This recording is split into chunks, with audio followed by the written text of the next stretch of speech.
Europe ઉનાળામાં તો સુંદર લાગે જ છે, પણ સાચી મજા તો આ કડકડતી ઠંડીમાં ને બરફમાં જ છે.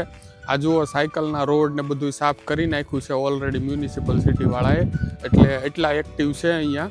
તો આપણે શું શું છે આગળ શહેરમાં ને કેવો બરફ છે બધી જગ્યાએ તે તમારે આજે જોવાનું છે. મારી સાથે આ વિડીયોમાં છેલ્લે સુધી જોજો, કેમ કે લોકો વિડીયો અડધેથી છોડી દે છે અને યુટ્યુબ પછી કોઈને રિકમેન્ડ નથી કરતો. એટલે એ વસ્તુનું ખાસ ધ્યાન રાખવાનું કે તમે વિડીયો ઉપર ક્લિક કર્યું હોય ને તો આખો જોઈને જાઓ તો મજા આવે મને અને યુટ્યુબ ને બધાને. તો સ્વાગત છે તમારું આજના બરફના વિડીયોમાં. તો ફાઇનલી અમારે આજે સ્નોફોલ થયો છે અને વ્યવસ્થિત થયો છે, એટલે તમને બતાવવાનો છે આજે કે નેધરલેન્ડમાં કેવો બરફ પડે છે. તમે નેધરલેન્ડના ઘણા વિડીયો જોયા હશે, પણ આવો વિડીયો ક્યારેય નહીં જોયો હોય. જુઓ મારી પાછળ આખું શહેર સફેદ ચાદર ઓઢીને બેઠું છે. આજના વિડીયામાં તમને બરફવાળું નેધરલેન્ડ બતાવવાનું છે અને કેવું લાગે છે આપણું સુંદર શહેર. જે બરફ વગરનો વિડીયો હતો એમાં તમે ઘણો પ્રેમ આપ્યો, એ માટે ખૂબ ખૂબ આભાર તમારો. એટલા વ્યૂ આવશે એવી એક્સપેક્ટેશન નહોતી. જે લોકોએ એ વિડીયો ના જોયો હોય એમના માટે હું અહીંયા પિન કરી દઈશ, એ જોઈ શકે છે, અથવા તો ડિસ્ક્રિપ્શનમાંથી પણ તમે લિંક ઓપન કરી અને જોઈ શકો છો. તમે મારા નેધરલેન્ડના ઘણા બધા વિડીયોમાં જોયું હશે કે અહીંયા બહુ મોટા મોટા પહાડ કે ટેકરાઓ નથી, ચારે બાજુ બસ સીધા સપાટ મેદાન જ દેખાય છે. એટલે આ દેશનું નામ નેધરલેન્ડ્સ પાડવામાં આવ્યું છે. નેધર એટલે કે નીચે અને લેન્ડ્સ એટલે જમીન, એટલે કે આ દેશનો અડધો ભાગ જે છે ને એ દરિયાની સપાટી કરતાં પણ નીચે છે. એટલે જો તમે બીજા વિડીયામાં ક્યાંય જોયું હોય કે નેધરલેન્ડની ફરતી બોર્ડર બનાવીને સમુદ્રનું પાણી અંદર આવવામાં રોકેલું છે, અને એ જો ના હોત તો હું જ્યાં ઊભો છું ત્યાં અત્યારે પાણી ભરેલું હોત. આજે ભલે માંદો પડી જાવ પણ તમારા માટે વિડીયો ફર્સ્ટ ક્લાસ બનાવવાનો છે. તમને કમ્પ્લેન ન રહેવી જોઈએ કે તમે કોઈ સારો કન્ટેન્ટ નથી આપતા. કન્ટેન્ટ એકદમ જોરદાર જ આવશે હવે 2026માં. આવી રીતે 2026ની શરૂઆત થઈ છે અને આશા રાખું છું કે તમને મજા આવી રહી છે. આ જુઓ તમે હાલત કેવી છે, અત્યારે બધું જામ થઈ ગયું છે. ઉઠીને તરત ચા પીને નીકળી ગયો. નેધરલેન્ડમાં બહુ ઓછો સ્નો પડે એટલે મજા આવે છે, પણ આજની મજા લઈ લેવાની છે બધી. સાયકલવાળા ભાઈ મારી સામે દાંત કાઢતા જાય કે આ કોણ ગાંડો નીકળ્યો છે. આ સામેના મકાનો જોઈ અને તમે એક વસ્તુની નોટિસ કરી કે આ છે ને ઘરની બારીઓ હંમેશા આ લોકો આવી રીતે પડદા ખુલ્લા જ રાખે, કેમ કે અહીંયા એક માન્યતા છે કે અમારી પાસે ઘરમાં એક તો છુપાવીને રાખવા માટે કોઈ વસ્તુ નથી, અને બીજું કે અહીંયા સૂર્યપ્રકાશ ઓછો આવે ને એટલે આ લોકો બારીઓ હંમેશા ખુલ્લી રાખે કે જેટલો બને એટલો પ્રકાશ સીધો અમારા ઘરમાં આવે. આ એક ડચ લોકોનું કલ્ચર છે આવી રીતે એમ. પછી તમને નવાઈ લાગતી હશે કે આ લોકો ઘરમાં બેસીને શું કરતા હશે. અત્યારે રોડ ઉપર તો બહુ ઓછું પબ્લિક છે, એટલે આપણે જેમ ગુજરાતીઓ કેમ ઊંધિયું ને ભજીયા ને પ્રોગ્રામ કરીએ ઠંડી પડે ત્યારે, તો આ લોકોની ફેમસ ડિશ છે સ્ટેમ્પ પોટ. એટલે કે એક બટેટાનો માવો હોય અને એમાં શાકભાજી મિક્સ કરી ને બધું બનાવે અને એ લોકો આ ખાય, એટલે એનાથી છે ને શરીરમાં ગરમી ટકી રહે છે.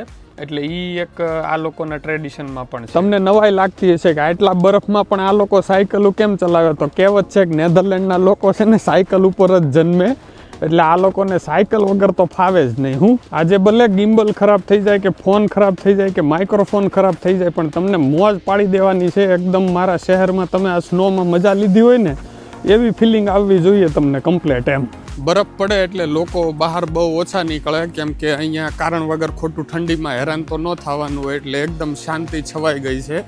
અને મારા ખાલી બરફનો જે ચાલવાનો પગની નીચેથી અવાજ આવે છે એ જ વધારે સંભળાય છે, બાકી તો શાંતિ છે. અને લોકો ગાડીઓ શાંતિથી ચલાવે, કેમ કે અહીંયા લસરપટ્ટી થઈ જાય જુઓ. એટલે આમાં સ્નોના ટાયર ન હોય તો ગાડી સીધી લસરપટ્ટી થઈ જાય, એટલે શાંતિથી લોકો ગાડીઓ ચલાવે છે અને ધીમે ધીમે ચાલ્યા જાય છે. પણ મેઇન જે રોડ હોય મોટા ભાગના એ સરકાર અહીંયા સાફ સફાઈ કરી અને એકદમ કમ્પ્લીટ રાખે છે, એટલે લોકોને ગાડી ચલાવવામાં કોઈ પ્રોબ્લેમ ના આવે એમ. પછી આવી રીતે અહીંયા છે ને આ જુઓ તમને ધૂળ જેવું જે દેખાય છે ને, રેતી અને મીઠું નાખ્યા અહીંયાની સરકાર, એટલે ગાડીઓને સ્લીપ ઓછી થાય એમ. અને સાયકલના રોડ ઓલરેડી સાફ કરી નાખ્યા છે. અને જુઓ પાછો સ્નોફોલ ચાલુ થઈ ગયો છે. બહુ મસ્ત દ્રશ્ય છે લાઈવ જોવામાં. તો આશા રાખું છું તમને વિડીયોમાં પણ સારું દેખાતું હશે.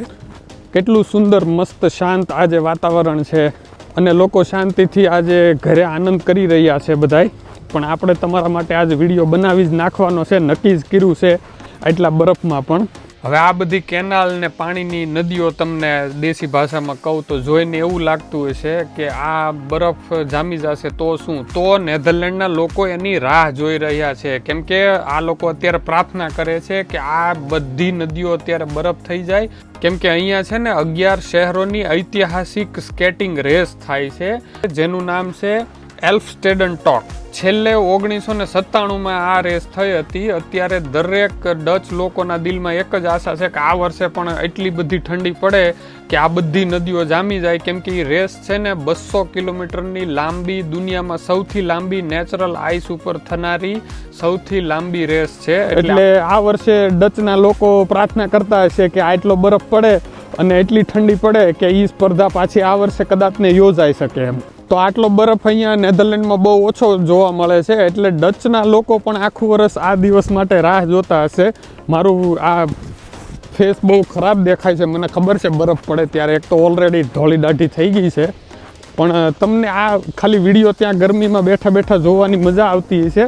પણ અહીંયા તો હાથ ને બાથ ને બધું જામ થઈ ગયું છે અને ગ્લવ્સ લેવાનો હજી ટાઈમ નથી મળ્યો. જેણે લાસ્ટ વિડીયો જોયો હશે એને ખબર હશે કે હજી ગ્લવ્સ લેવા માટેનો ટાઈમ મળ્યો નથી ને બીજું અઠવાડિયું આવી ગયું છે. એટલે ચાલે છે હજી એમ. તો જ્યારે આવી રીતે કડકડતી ઠંડી પડે ને ત્યારે એ લોકો ઘરમાં બેસીને મીણબત્તીઓ સળગાવી અને મસ્ત કોફી એન્જોય કરી રહ્યા હોય અને હું તમારા માટે બરફમાં વિડીયો બનાવું છું. એટલે આ એક મજા છે, આપણા માટે અલગ એક્સપિરિયન્સ છે. કારણ કે આપણે ગુજરાતમાં સ્પેશિયલી ક્યારેય બરફ જોવા મળ્યો જ નથી. તો અહીંયા આવીને આ મોકો તો ગવાય નહીં. એટલે આ મોકાનો ફાયદો ઉઠાવી અને આપણે આ તમારા માટે વિડીયો બનાવવાની મને પણ મજા આવે છે અને આશા રાખું છું તમને પણ આવી રહી છે આ વિડીયો જોવાની મજા એમ. કેમેરો સતત આવી રીતે બરફવાળો થતો જાય છે ને એને સાફ કરતો રહેવો પડે છે, બાકી તમને કાંઈ દેખાય જ નહીં, બધું ધૂંધળું થઈ જાય છે. જ્યારે આવી રીતે ગાડીઓ ઉપર બરફ જામી જાય છે ને ત્યારે આપણી ટેસ્લાનો આપણને ખૂબ જ ગર્વ થાય છે. કેમ કે ગાડીની ઉપર બરફ જામી ગયો હોય તો આપણે ઘરે બેઠા બેઠા શાંતિથી હીટર ચાલુ કરી દઈએ મોબાઈલની એપ્લિકેશનમાંથી. એટલે ગાડી ઉપર જઈએ એટલે એકદમ મસ્ત બરફ બધું ઓગળી અને ગાડી એકદમ ચોખ્ખી થઈ જાય છે. એટલે આપણને ટેસ્લા ચલાવવાની એટલે મજા આવે છે કે બધી વસ્તુ આપણે ગાડીની છે ને મોબાઈલમાંથી કંટ્રોલ કરી શકીએ એમ. આ બધા બરફના નજારાઓ જોઈ અને એકદમ મસ્ત એટમોસ્ફિયર, ઠંડુ વાતાવરણ, ચોખ્ખી હવા જોઈને તમને કદાચને થતું છે કે આપણે પણ યુરોપમાં જઈએ. તો સાંભળો, હવે જો તમારા મફતમાં સલાહ જોઈતી હોય તો મહેરબાની કરીને કમેન્ટ કરો, જેનાથી હું તમને દરેકના જવાબ ફ્રીમાં હું અહીંયા કમેન્ટમાં આપી શકું અને જેનાથી મને રીચ પણ મળે. આ વિડીયોને લાઇક અને શેર કરવાનું ભૂલવાનું નથી બિલકુલ. અને જે લોકો સબસ્ક્રાઈબ કર્યા વગર જોવે છે એમને વિનંતી છે કે એક સબસ્ક્રાઈબનું બટન દબાવી દો એટલે મને થોડું પ્રોત્સાહન મળે. અને બીજું કે જે લોકોને પર્સનલ કંઈ કન્સલ્ટેશન જોઈતું હોય, કોઈ પણ પ્રાઇવેટ વાત કરવી હોય તો એ લોકો માટે મેં પેઇડ કોલ સર્વિસને એ બધું ચાલુ કરેલું છે. એના માટે ઇન્સ્ટાગ્રામમાં કોન્ટેક્ટ કરી શકો છો. તો મળીએ આગલા વિડીયોમાં. ધન્યવાદ.